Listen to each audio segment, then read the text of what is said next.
Hello friends, आज का हमारा टॉपिक है मनी मार्केट।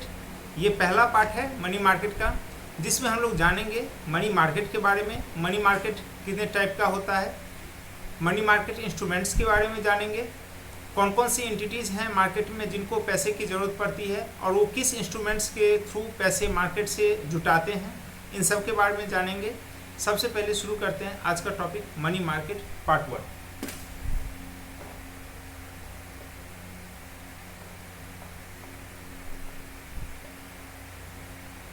हिंदी में इसे कहते हैं पूंजी बाजार। ठीक है, money market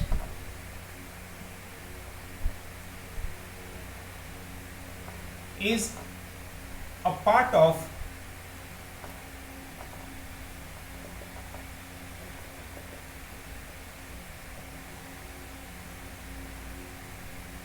Indian financial market. Indian financial market का एक पार्ट है money market, related to short term investment।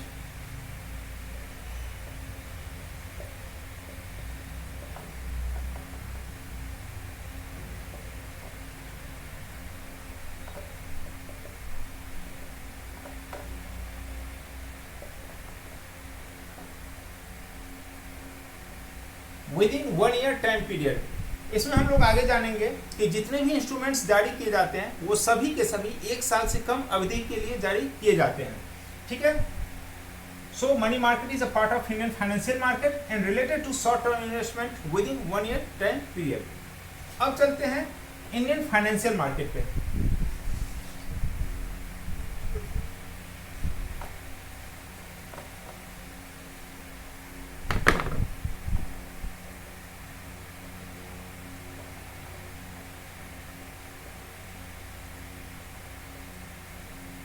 It is divided into 2 parts.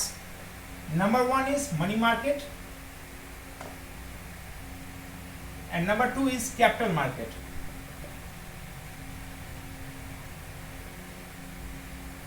Hindi में मनी मार्केट को कहते हैं मुद्रा बाजार और कैपिटल मार्केट को कहते हैं पूंजी बाजार। ठीक है, मनी मार्केट का जो रेगुलेटर है वो है reserve Bank of India, RBI. Capital market का रेगुलेटर है SEBI, securities exchange board of India.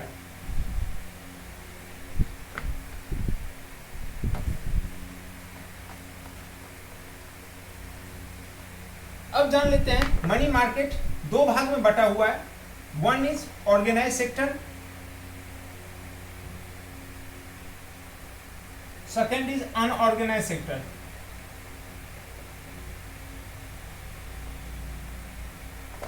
संगठित क्षेत्र और असंगठित क्षेत्र।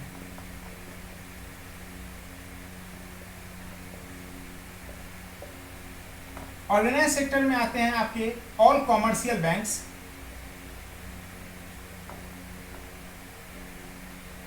Like all public sector banks, public, private, foreign banks, etc. और अनऑर्गेनाइज सेक्टर में आते हैं आपके मनी लेंडर्स, साहूकार जो गांव घर में पैसा उधार देते हैं हाई इंटरेस्ट रेट पे। उसके बाद सराफाज जो सोना चांदी गिरवी रखकर उधार रखकर पैसा देते हैं। Nidhi and chit funds. These all are examples of unorganise sector. असंगठित क्षेत्र के एग्जांपल हैं ये सारे। एंड ऑर्गेनाइज सेक्टर में आपके आ गए all commercial banks.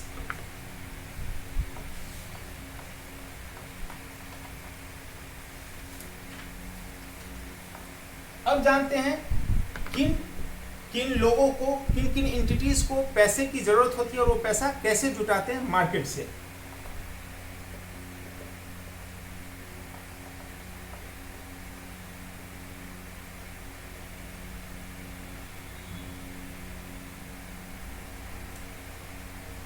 entities that raise funds from market. Number 1 is government. सरकार, number 2 bank, number 3 is company and another is public. किसी भी इकोनॉमी में, किसी भी कंट्री में इसके अलावा और कुछ फिर नहीं बचता है। सरकार, बैंक, कंपनी और फिर बाकी जो है वो पब्लिक, इसमें सब कवर हो गए हमारे। गवर्नमेंट जो पैसा लेती है, जुटाती है, उसे हाईली सिक्योर माना जाता है। अगर आप गवर्नमेंट के जारी किए गए इंस्ट्रूमेंट्स में पैसा निवेश करते हैं, उसे आप खरीदते हैं, तो हाईली सिक्योर होता है, उसमें पैसा नहीं डूबता है। बैंक लेस सिक्योर, जब कंपेयर करते हैं इससे तो यह लेस सिक्योर्ड है। Company is unsecured. अब ये जो इंस्ट्रूमेंट्स यूज करते हैं वो जान लेते हैं।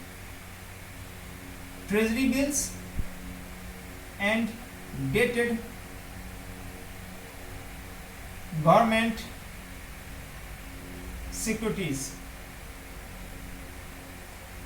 ठीक है, number 1 treasury bills and number 2 is dated government securities. अब बैंक कैसे पैसा जुटाते हैं? Call money. कॉल मनी होता है इंटर बैंक ट्रांजेक्शन।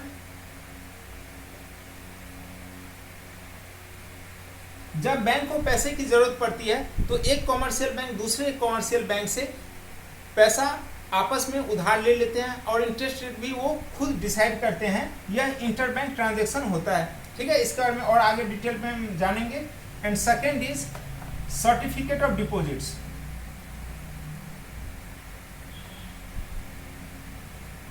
यह एक तरह का टर्म डिपॉजिट है। इसके बारे में हम लोगों ने पहले भी इंडियन बैंकिंग सिस्टम में जाना है, पढ़ा है सर्टिफिकेट ऑफ डिपॉजिट के बारे में। तो बैंक कॉल मनी के थ्रू और सर्टिफिकेट ऑफ डिपॉजिट्स जारी करके मार्केट से पैसा उधार लेती हैं। कंपनी कैसे लेती है? कॉमर्शियल पेपर के through. And second is ready forward contracts.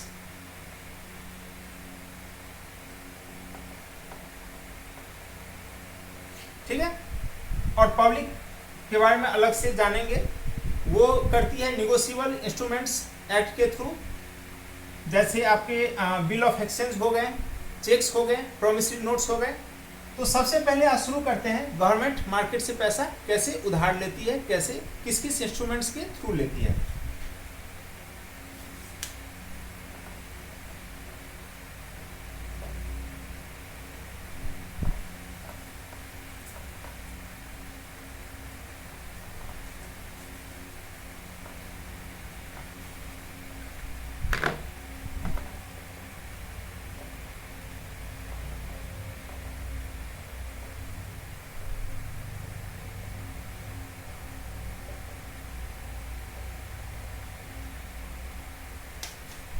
How government raise funds from market?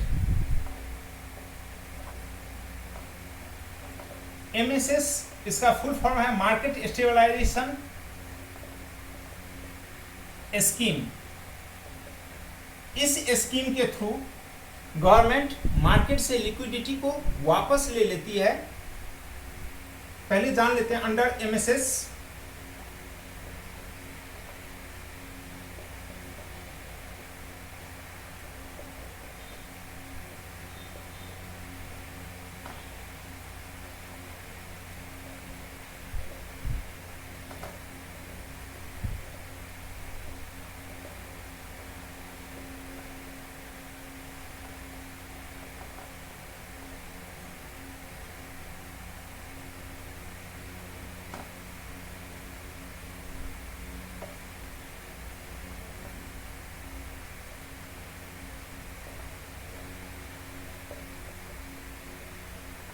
ठीक है, under MSS RBI on behalf of government of India absorbs, सोख लेना, वापस ले लेना, ड्रेन आउट कर लेना liquidity bye issuing treasury bills and dated government securities.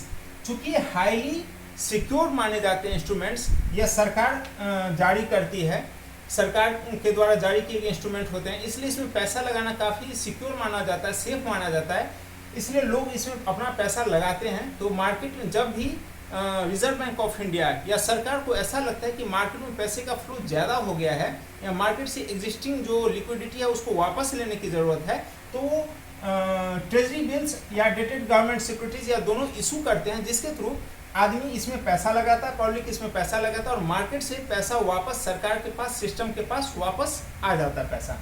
ठीक है, अब वन बाय वन जानते हैं ट्रेजरी बिल्स के बारे में। सबसे पहले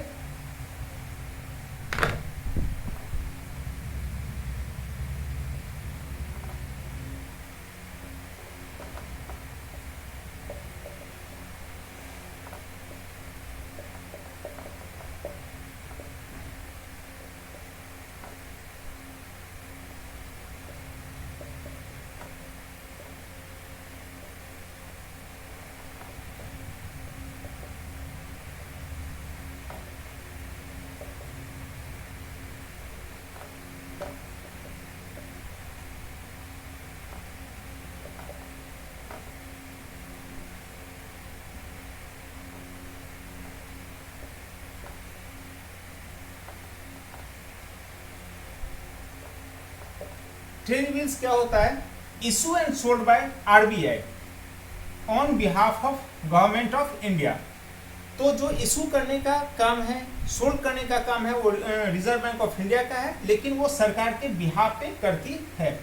इशू किया जाता है on discount basis and redeem at face value on maturity. जब वो मैच्योर हो जाता है तो उसको फेस वैल्यू पे रिडीम कर दिया जाता है। ठीक है, अब जानते हैं कितने टाइप के ट्रेजरी बिल्स होते हैं या कितने दिन के लिए इशू किए जाते हैं। 3 types of treasury bills. Number 1 91 days, 91 दिन वाला होता है, 182 days and third is 364 days. तो इसमें हम देख रहे हैं, जैसा कि हमने पहले ही चर्चा किया था, it is related to short term investment with in 1 year time period. तो जो मैक्सिमम लेंथ है वो 364 दिन है, 1 साल से कम है। मिनिमम बिड अमाउंट जो होता है ट्रेजरी बिल का, वो होता है ₹25,000 एंड इन मल्टीपल ऑफ 25,000। ठीक है, minimum bid for treasury bills 25,000 या फिर उसके मल्टीपल में।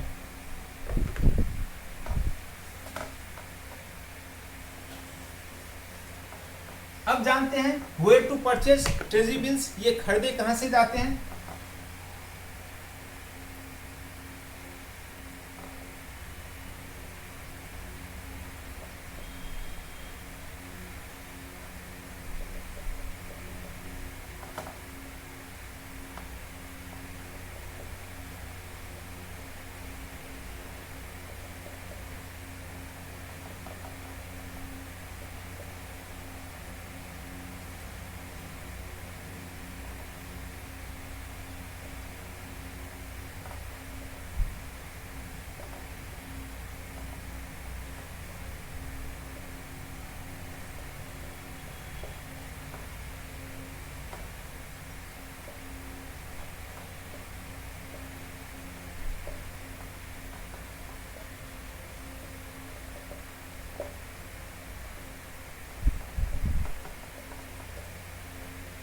Treasury bills auctions are conducted on negotiated dealing system (NDS) and member electronically submit their bids।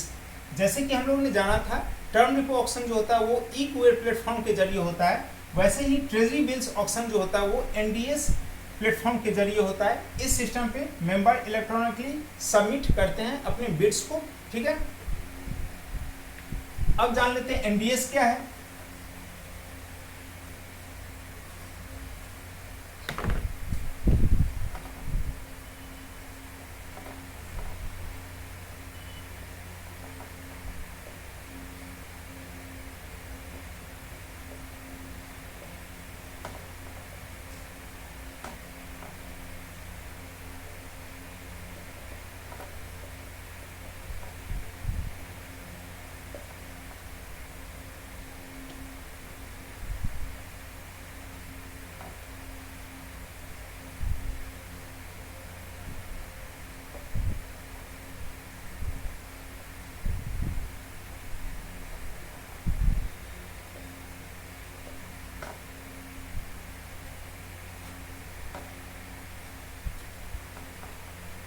owned by or operated by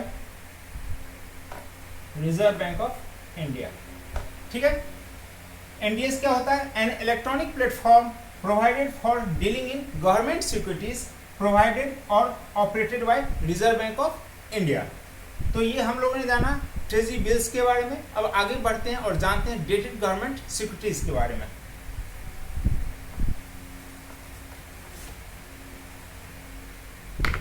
number 2 is dated government securities.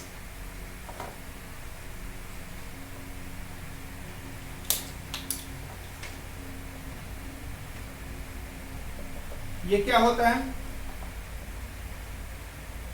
Issue by both central and state government.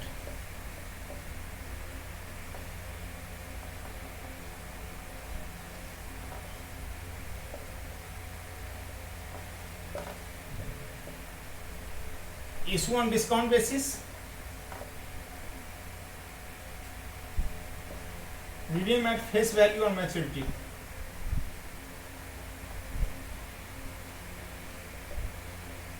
ठीक है, और जो minimum amount होता है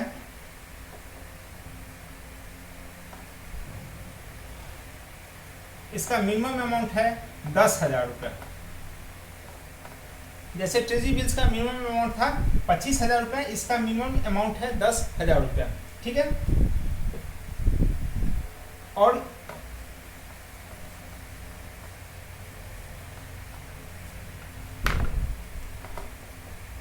treasury bills and dated government securities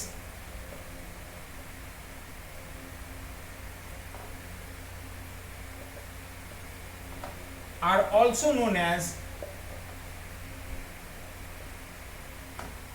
gilt-edged securities।